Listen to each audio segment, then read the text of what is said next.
উপস্থিত সবাইকে জানাই আমার আন্তরিক শুভেচ্ছা ও সালাম। আসসালামু আলাইকুম। আজকে বিতর্ক চলবে এবং আজকে আমাদের বিতর্কের বিষয় হচ্ছে সচেতনতা বৃদ্ধি করা ব্যতীত কোনো ক্রমেই দুর্নীতি নির্মূল করা সম্ভব নয়। প্রথমে আমি আমার বক্তব্যের শুরুতে প্রতিপক্ষ দলে কিছু প্রশ্নের উত্তর দিতে চাই।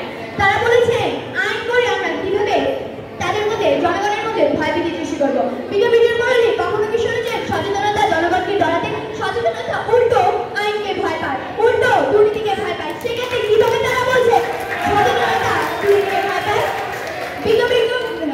প্রতিপক্ষকে বলছি আপনারা বলছেন সচেতনতা করা, তাহলে আমি এখানে বলবো দুর্নীতি এবং সচেতনতার সম্পর্ক হচ্ছে সোনায় সোহাগার মতো। কারণ দুর্নীতি যারা বড় বড় উঁচু পদে রয়েছে তারা দুর্নীতি করছে ঠিকই, কিন্তু মঞ্চে এসে বলছে দুর্নীতি করে না, সচেতনতামূলক বক্তব্য দিচ্ছে। তাহলে এক্ষেত্রে কি প্রমাণিত হচ্ছে?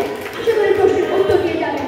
বিজ্ঞাপন করলে লক্ষ্য করুন, দুর্নীতি একটি বহুমাত্রিক সামাজিক ব্যক্তি যা রাষ্ট্রের প্রশাসনিক কাঠামো, অর্থনীতি এবং রাষ্ট্রের প্রশাসনিক অর্থনীতি এবং নৈতিক মূল্যবোধকে ক্ষতিগ্রস্ত করে। সচেতনতা বৃদ্ধি দুর্নীতি প্রতিরোধে একটি গুরুত্বপূর্ণ উপাদান হলেও এটি একমাত্র সমাধান নয়।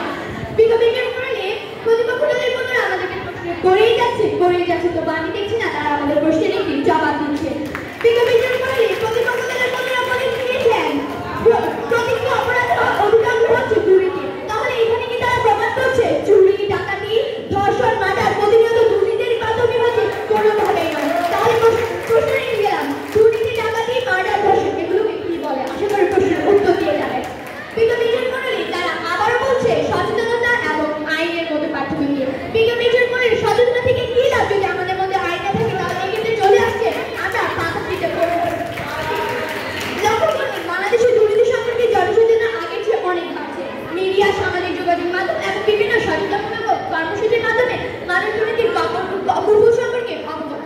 তবুও দুর্নীতির হার কমছে না কেন? আশা করি প্রশ্নের উত্তর দিয়ে যাবে। ট্রান্সপারেন্সি ইন্টারন্যাশনাল এর প্রতিবেদন অনুযায়ী বাংলাদেশের দুর্নীতির সুযোগ শিক্ষিততা কখনো কখনো বৃদ্ধি পাচ্ছে।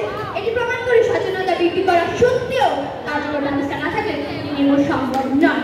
দুর্নীতির বিরুদ্ধে কঠোর আইন থাকা সত্ত্বেও তার কার্যকর প্রয়োগের অভাব লক্ষ্য করা যায়।